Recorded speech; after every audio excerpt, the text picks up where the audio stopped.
Gargis kitchen में आपका स्वागत है। और गार्गी किचन में आज बन रहे हैं गर्मा गर्म गोभी के पराठे। तो अपडेट ये है, जो भी टेस्ट हुए थे गरु के 37th वीक ऑफ प्रेगनेंसी में, उनकी रिपोर्ट सही नहीं आई है।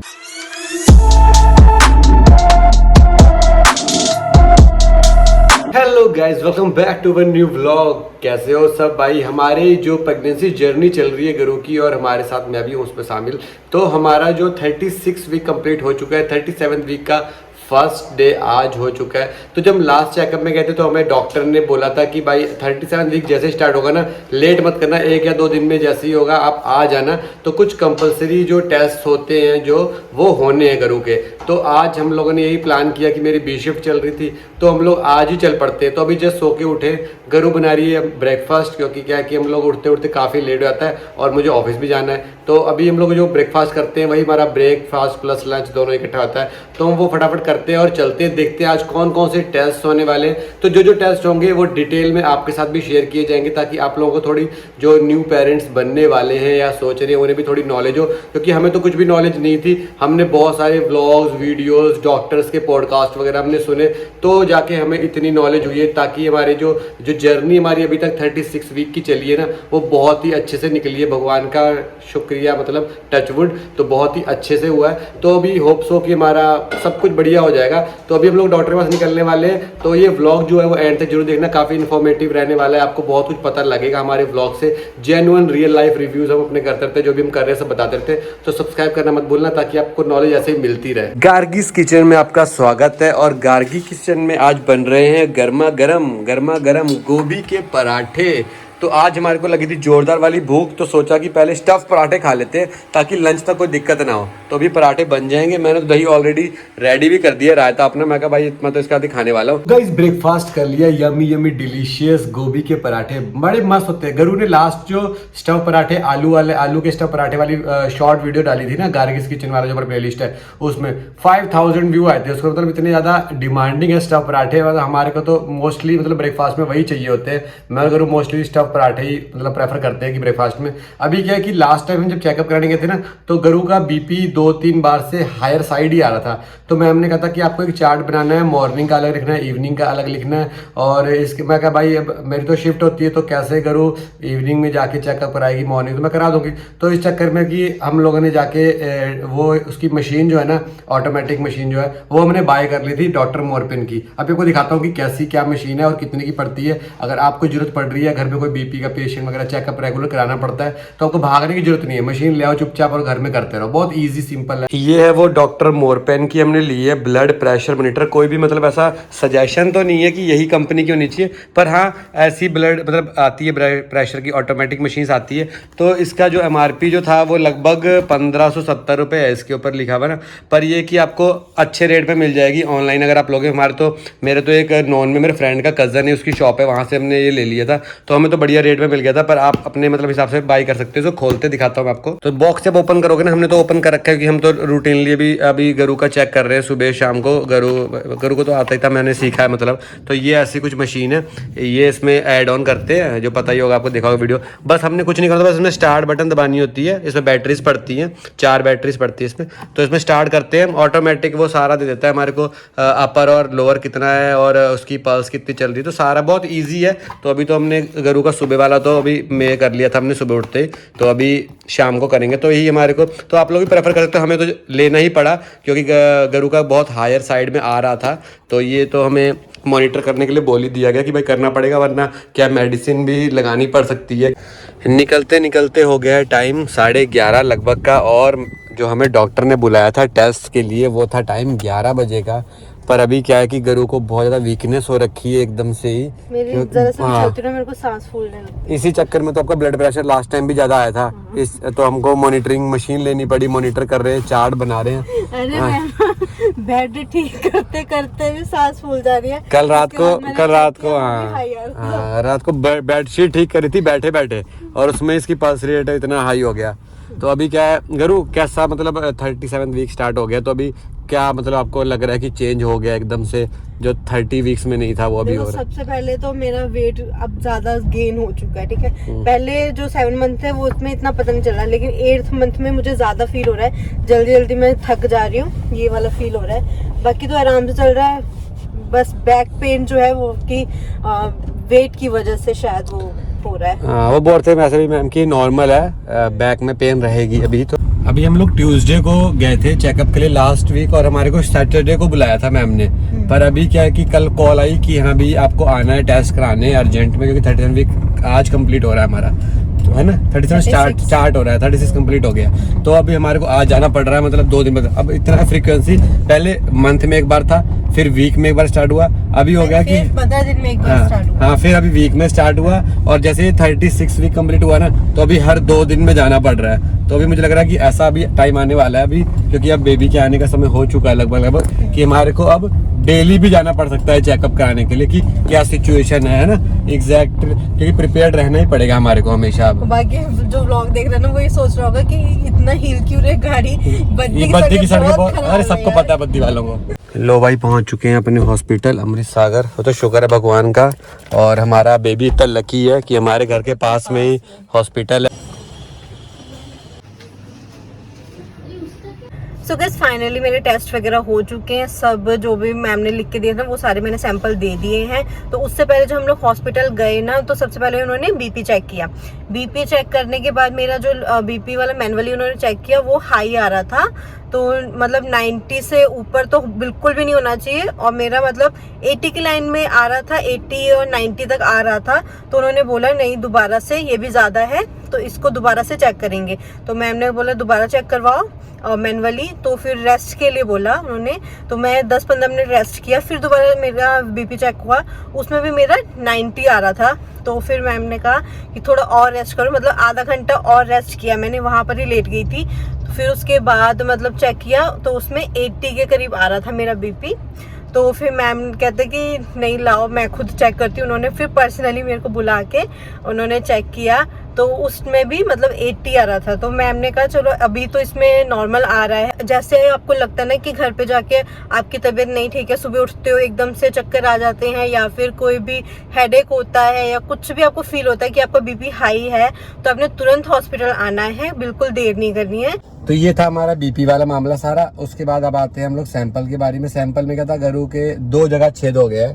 गरु एक यहाँ पर उन्होंने फर्स्ट टाइम किया, तो उन्होंने बोला कि उनको ना बाद में याद आया कि यहाँ से नहीं लेना था, तो उन्होंने सॉरी बोल के यहाँ से दोबारा बस सॉरी बोला है तो गलत जगह से छेद हो गया है, इसको बंद करो फटाफट। दूसरा खून निकालना शुरू कर दिया है, और पता है निकालने में भी इतना ज्यादा दर्द हो रहा था ना। वैसे इतना इंजेक्शन में या टेस्ट में दर्द नहीं होता, लेकिन इस वाले में इतना ज्यादा दर्द हो रहा था ना, ज्यादा सैंपल निकालना था ना इसलिए। हाँ, तो टोटल 3 ट्यूब्स ले लिए उन्होंने, और 5 सैंपल मतलब 5 टेस्ट होने हैं हमारे। तो 4 होने हैं ब्लड के, देखा कौन कौन से, और एक हो रहा है यूरिन वाला। तो ये हमारा फर्स्ट है सीबीसी, जिसमें ब्लड प्रोफाइल सारी चेक होती है, हीमोग्लोबिन, प्लेटलेट काउंट वगैरह। एक एलएफटी लीवर फंक्शन टेस्ट होगा, कोगुलेशन प्रोफाइल होगी, और यूरिन एनालिसिस होगा, और थायराइड स्टिमुलेटिंग हार्मोन भी चेक होगा। क्योंकि मैम कहते हैं कि अगर बाई चांस सीजरिन करना पड़ा नॉर्मल की जगह तो दिक्कत होती है एनेस्थीसिया वगैरह देने में। तो अगर ये आउट हुआ तो आपको दवाई दे देंगे, तो फिर उसको मॉनिटर करते रहेंगे कि कैसा रहता है ना। तो बिल्कुल हमारे काम ये सारा टाइम से निपट गया, ब्लड प्रेशर गरु का नॉर्मल आ गया, वरना सैंपल भी नहीं दे पाते आज तो अभी 1 बज गया लगभग, 2 बजे ऑफिस भी जाना है, तो घर चलते हैं फटाफट से, थोड़ा रेस्ट भी करना जरूरी रहता है। और जैसे हमारे को रिपोर्ट्स आएंगी, आज शाम तक आ जाएंगी या फिर कल सुबह आएंगी, फिर मैम के पास हमने कंसल्ट करना होगा, या मैम करते हैं मैं फोन पे समझा दूंगी अगर सही रहा सारा, तो आने की जरूरत नहीं पड़ेगी बार बार, क्योंकि ट्रैवल भी नहीं करना ना इतना।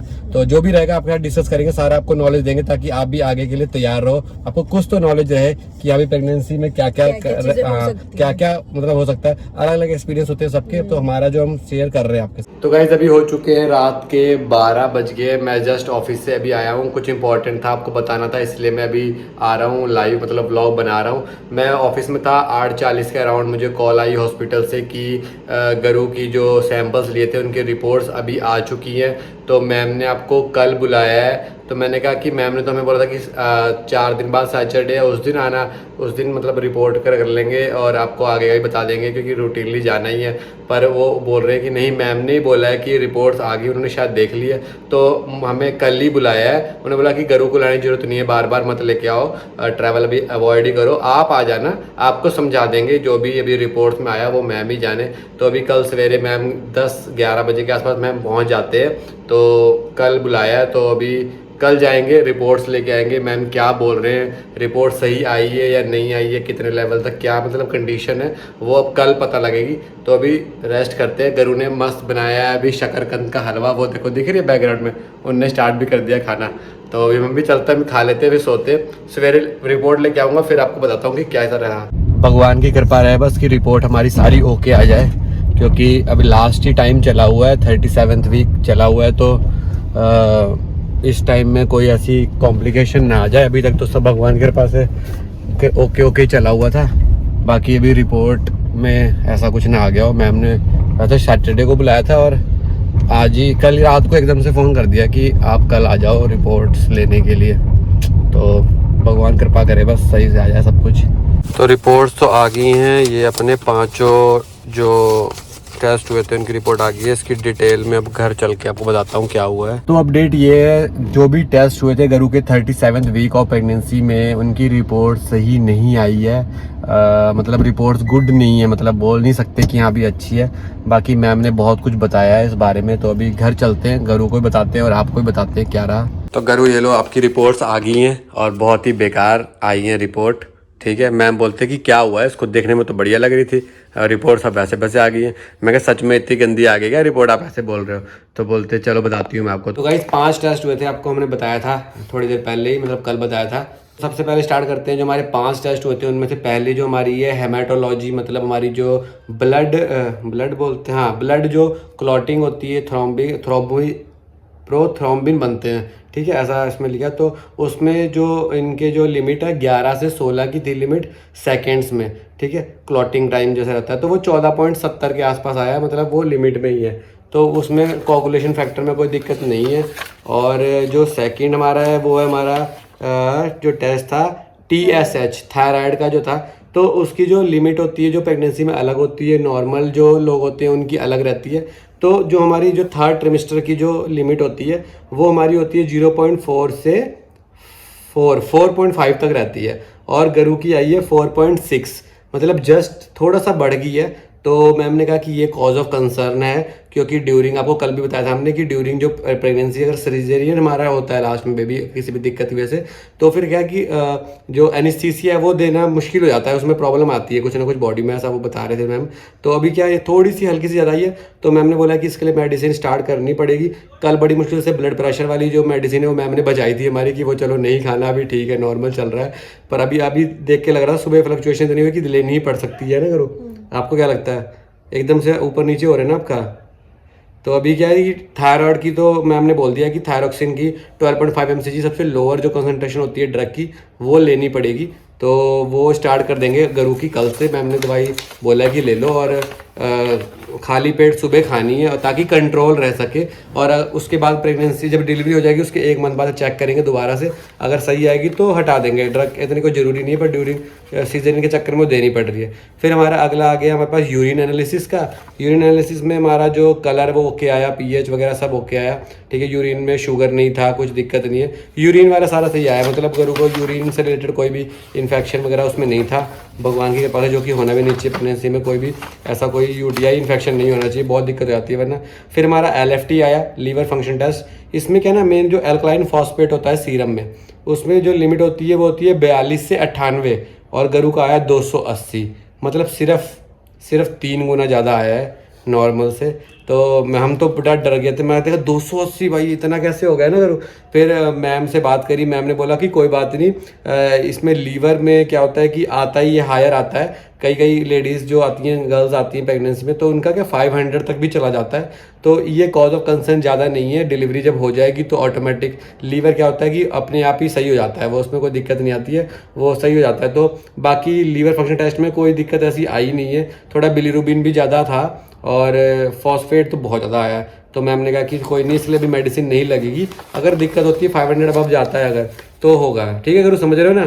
तो अभी आपकी एक दवाई तो स्टार्ट हो गई TSH वाली, और अगर आपका ब्लड प्रेशर नहीं हुआ मॉनिटर, मतलब सही नहीं आया, फ्लक्चुएशन होती रही, तो आपका सेकंड मेडिसिन भी स्टार्ट होने वाली है। और गुरु ने एक स्पेशल रिक्वेस्ट भी करी थी मैम से कि मैम ये जो मैं खाती हूँ ना आयरन वाली, जो उसमें क्या ग्रेनुल्स हैं वो, तो ऐसे डालते हैं जैसे गुटखा खाते हैं ना, वैसे पूरा गुर्र करके पूरा मुंह में मतलब हो जाता है, भर जाता है, गुरु का टेस्ट खराब हो जा रहा है पूरा उस दवाई की वजह से। तो इसने रिक्वेस्ट करी मैम कुछ चेंज कर दो ना, कोई दवाई दूसरी में सेम दे दो। वो 4 महीने से मैं कंटिन्यू खा रही हूँ, इतना गंदा टेस्ट हो जा रहा है। उससे पहले कैप्सूल मिलते थे गुरु को, तो गुरु ने वो खा लिए, तो अभी बीच में ये चेंज, क्योंकि ये ना ज़्यादा एब्जॉर्ब होती है, ये बहुत अच्छी इफेक्टिव ड्रग है, पर जो चीज़ अच्छी होती है वो कड़वी होती है, पता है, दवाई कड़वी होती है। तो मैम ने बोला कि ठीक है, मैम ने फिर से गुरु को सॉफ्ट जेल कैप्सूल्स दे दिए, बोला कि अब 1 हफ्ता ये ट्राई करके देख लो, अगर ये खाने में ईजी लग रहा है तो आप ये ले लो, मेन है कि आयरन बॉडी में होना चाहिए। तो और फिर लास्ट में आता है हमारा जो CBC जिसको बोलते हैं, कंप्लीट ब्लड काउंट, जो एक हमारा एक टेस्ट था 5th, इसमें क्या था हमारा हीमोग्लोबिन 12.5 से 16 होना चाहिए फीमेल के केस में, तो गुरु का पूरा 12 आया है, तो मतलब थोड़ा सा कम है, पर मैम कहते हैं प्रेगनेंसी में 7-8 तक भी चला जाता है लोगों का। आपने तो बढ़िया डाइट रखी है, मैंने बोल दिया कि हम भाई डेली एप्पल अ डे चल रहा है अपना, तो मैम ने बोला कि नहीं ठीक है, अभी हीमोग्लोबिन बहुत अच्छा आया है हीमोग्लोबिन। और एक होता है ब्लड काउंट, प्लेटलेट काउंट्स होते हैं, तो वो 1.5 लाख से 4.5 लाख के अप्रॉक्स होने चाहिए, तो गुरु का 3.5 लाख के आसपास, 3.20 के आसपास आया है, तो ज़्यादा कम नहीं है, पर प्रेगनेंसी के टाइम में ब्लड लॉस बहुत ज़्यादा होता है। मैम बोलते हैं नॉर्मल डिलीवरी में 500 ml तक, और सीजरियन में तो 1 लीटर 1.5 लीटर तक भी लॉस हो जाता है, तो उसके लिए बैकअप रेडी रखना पड़ेगा अपने को किसी, है ना। तो देखते हैं, वो तो हेल्प मिल जाती है काफ़ी, हमारे ऑफिस में भी कई हैं, हम सपोर्ट मिल जाता है, ऐसा कोई दिक्कत नहीं है। तो भगवान घर पे जब इतना ही पड़े तो यार ठीक है, वरना लोगों को मतलब रिक्वेस्ट करके बुलाना पड़ता है, दूर दूर से आएंगे लोग। तो अभी आपको दिखाया था मैंने हमारा हॉस्पिटल, 12:29 पे करूँ मैंने गाड़ी स्टार्ट करी, और 12:32 में हॉस्पिटल पहुंच गया था मैं, 3 मिनट के अंदर हॉस्पिटल। मैं कहा भाई भगवान की कृपा है कि पास का पास में हॉस्पिटल है, तो पहले हॉस्पिटल आया, उसके बाद भी हमारा बेबी आ रहा है, तो मतलब अच्छा हुआ। तो बेबी ने सब जुगाड़ करके रखा था, अभी उन्होंने नया सैलून भी खुला दिया, आपने देखा होगा आजकल हम जाते हैं, तो उसने अपने हेयर कटिंग का भी काम कर लिया स्टार्ट। तो अभी ये आया कुछ रिपोर्ट में गुरु, अभी गुरु की आयरन की चल रही थी, कैल्शियम की चल रही थी, और अभी एक TSH की स्टार्ट होगी 12.5 mg थायरोक्सिन की, और वो डेली सुबह खानी है आपको, और एक अब ब्लड प्रेशर का भी रह गया अभी, अगर वो ओके नहीं रहता है, 1-2 दिन हम मॉनिटर कर रहे हैं डेली, तो अभी इसलिए मशीन भी स्पेशल ले ली थी हमने। तो अगर वो नहीं होता तो, क्योंकि रिस्क कोई नहीं लेना, लास्ट 37 वीक चला हुआ है, 2-3 वीक की बात रह गई है, बाद में हम 2 ब्लॉग बना रहे होंगे, बीच में तो छोटा सा एक और होगा, वो तो है ना, नहीं है यार तो गुरु ठीक है, रिपोर्ट आई तो बेकार ही है, मतलब थोड़ा सा अगर सारी सही आती तो हम खुश होते, खुशी तो नहीं पर चलो दुख भी नहीं है इतना, थोड़ा हो जाएगा, नॉर्मल हो जाएगा, दवाई हम लोग लेंगे रेगुलर, दवाई तो मैं पूरी इसका रखता हूँ ख्याल, दवाई तो टाइम से खिला के जाता हूँ मैं अपने ऑफिस में। तो अभी ये रिपोर्ट्स करते हैं, इसका काम हो गया, अब हमको फिर से बुलाया, नेक्स्ट वीक बुलाया मैम ने, वैसे तो मैम ने सैटरडे को बुलाया था, आज थर्सडे, पर मैम ने बोला कि चलो अभी तुम आएगी हो तो मेडिसिन स्टार्ट करो, और वो ब्लड प्रेशर का मॉनिटर चार्ट बनाते रहो, फिर नेक्स्ट वीक अगर कोई दिक्कत आती है बीच में तो आ जाना, वरना नेक्स्ट वीक फिर हम जाएंगे फिर चेकअप के लिए। अभी में भी शायद अल्ट्रासाउंड वगैरह भी होने हैं कुछ, है ना, वैक्सीन वगैरह मैम बोलते हैं, शायद में भी देखेंगे अगर लगानी होगी तो ठीक है, क्लोज करते हैं वाला व्लॉग, गलू को भी थोड़ा रेस्ट कराते हैं, दवाई खिलाते हैं, और हम भी रेस्ट करते हैं, बीच में जाना भी है। मिलते हैं नेक्स्ट व्लॉग में, होप प्रे करना कि गरू का सब ओके आ जाए थोड़ी देर में, जो भी अभी थोड़ा सा आउट ऑफ चला गया है वो थोड़ा सा ठीक हो जाए ना। ओके, बाय बाय गयो।